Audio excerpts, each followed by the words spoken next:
एक मूवी बनी थी कुछ ही अरसा पुरानी बात है, उस वक़्त भी काफ़ी सारी बातें होती रही, लेकिन अब एक दफ़ा फिर इस मूवी के हवाले से एक कंट्रोवर्सी क्रिएट हुई है। एक फ़िल्म मेकर हैं इज़राइल के, उनका एक स्टेटमेंट आया है कि ये एक प्रोपेगेंडा मूवी है, लेकिन उसके ऊपर काफ़ी उनको जिसे कहते हैं कि लेने के देने पड़ रहे हैं और उनके जो एनवॉय हैं इज़राइल के, उन्होंने गालिबन माफ़ी का लेटर भी लिखा है, अपॉलॉजी की है उन्होंने।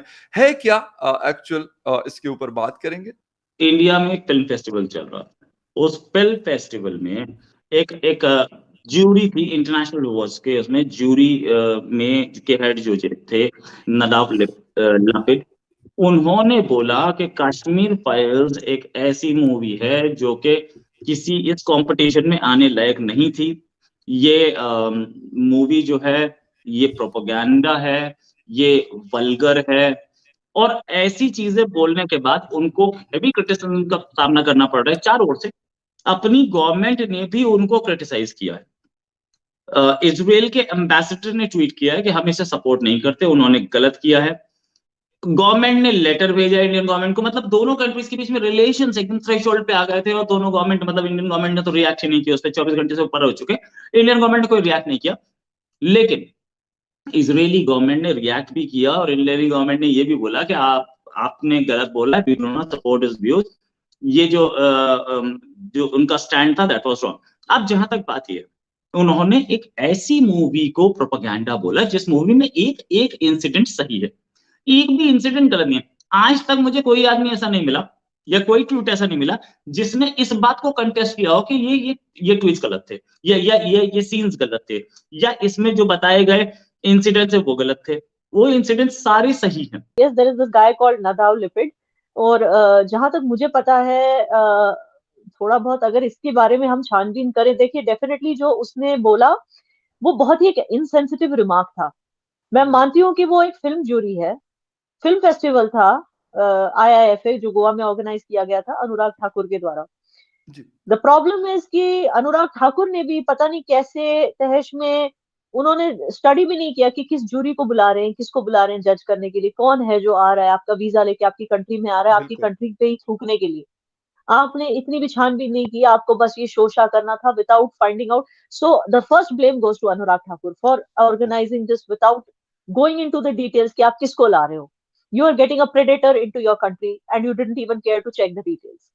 अच्छा, दूसरी बात, अगर ये बंदा चाहता, जैसे लेफ्ट विंग वाले बहुत ज्यादा शोर मचा रहे हैं कि भाई इसने क्या किया, इसने तो सिर्फ बोला कि इसने तो सिर्फ मूवी को जज किया। नहीं, मुझे नहीं लगता कि उसने इस मूवी को एज एन आर्टिस्ट जज किया, क्योंकि मैं मानती हूँ it was an art competition.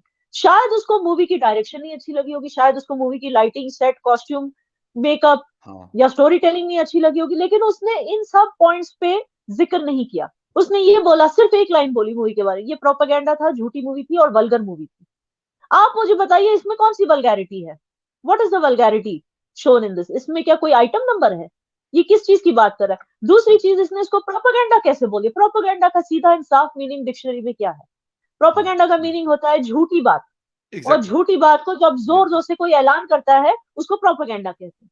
तो वो होता कौन है जो हम पर बीती है, जो इंडियंस पे बीती है? मैं कश्मीरी पंडितों को भी, they are a part of India, they are a part of Indian union, जो उन पर बीती है वो हर एक इंडियन पे बीती है, हर एक कश्मीरी पे बीती है। तो वो कैसे ये बोल सकता है बाहर से आके कि ये प्रोपेगेंडा है, जब उसको कुछ पता ही नहीं हमारी हिस्ट्री के बारे में?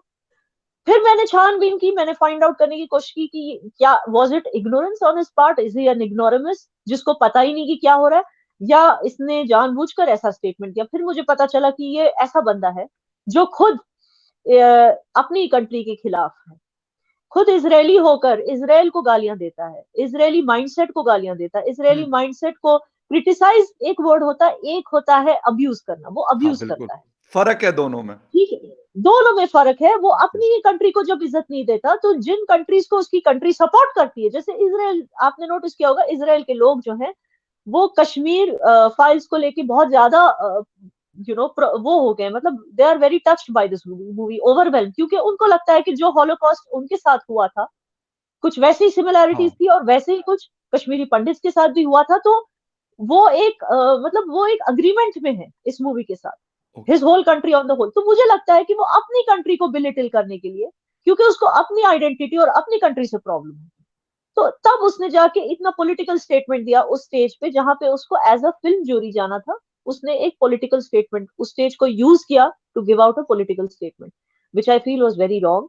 Not only was it wrong as a film jury, it was also wrong as a guest. आपको हमारी कंट्री ने भाई इनवाइट किया है यहाँ पे, आप जिस कंट्री की हॉस्पिटैलिटी को एंजॉय कर रहे हो उसी कंट्री को और उसी कंट्री के लोगों को आप झूठा बोल रहे हो। हाँ तो जी। This is highly highly very मतलब not only insensitive but very mannerless of him, very uncouth of this man.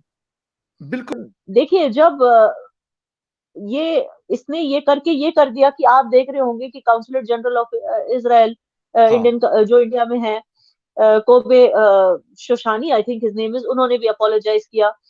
फिर मैंने इनके नाम यहाँ पे लिखे हैं, बिल्कुल आप जी। कोबे शोशानी, नोर गिलोन जो Indian ambassador to Israel ambassador to India है, उन्होंने भी अपोलोजाइज किया। तो उसने बेसिकली जो उसकी अपनी जाति दुश्मनी है अपने लोगों के साथ, अपनी हुकूमत के साथ, उसने अपना अचीव कर लिया, अपना मकसद मुकम्मिल कर लिया।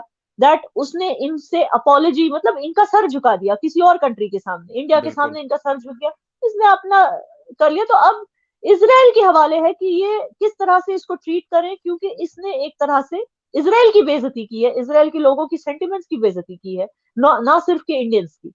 अच्छा, अब याना जी आप क्योंकि जर्नलिस्ट हैं, तो डू यू थिंक ऐसा इनको जानबूझकर बुलाया गया हो कि यार ये ऐसा करें? इज़ इट पॉसिबल या मतलब वेल बोला तो जा रहा है कि टूल किट गैंग को बिलोंग करता है, और जैसे ही उसने ये स्टेटमेंट दिया तो टूल किट गैंग जो है वो एक्टिव हो गया और फिर शुरू हो गए ट्रोल करना। लेकिन पता है इससे क्या हुआ, आई टेल यू, जो जख्म हम भरने की कोशिश कर रहे हैं, हम नया जनरेशन कश्मीर का हाँ, जो जख्म भरने की कोशिश कर रहे हैं कि कश्मीरी पंडित भाई बहन वापस आ जाए, वो जख्म फिर से खुरेद रहे हैं।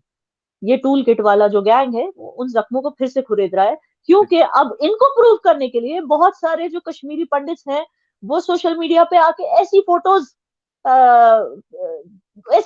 पोस्ट कर रहे हैं जिससे दिल दुख जाता है। जैसे नीलकंठ गंजू की बॉडी जो पड़ी हुई है, जो वहां पे मतलब जब उनको शूट किया गया बीचों बीच सड़क पे लाल हाँ, चौक में, तो उनकी बॉडी की फोटोज कि देखो देखो ये तो प्रोपेगेंडा कर रहा है, वहां लेट के एक्टिंग कर रहा है मरने की। मतलब ऐसी आप एज अ हुँ, कश्मीरी इतना दिल दुखता है जब मैं देखती हूँ, ऑलरेडी ये इस खून खराबे से हम उभरने की कोशिश करें, हाँ, अब ऐसे स्टेटमेंट्स की वजह से फिर से ये सब ताजा हो जाता है।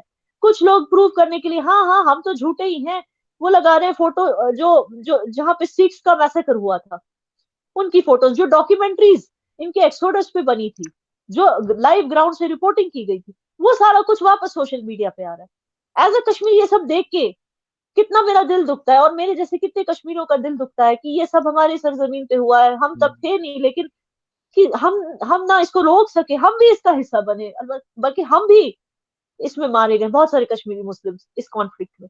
तो वापस फिर से वो यादें ताजा करना ये क्या जरूरी था उस आदमी को? It was not necessary.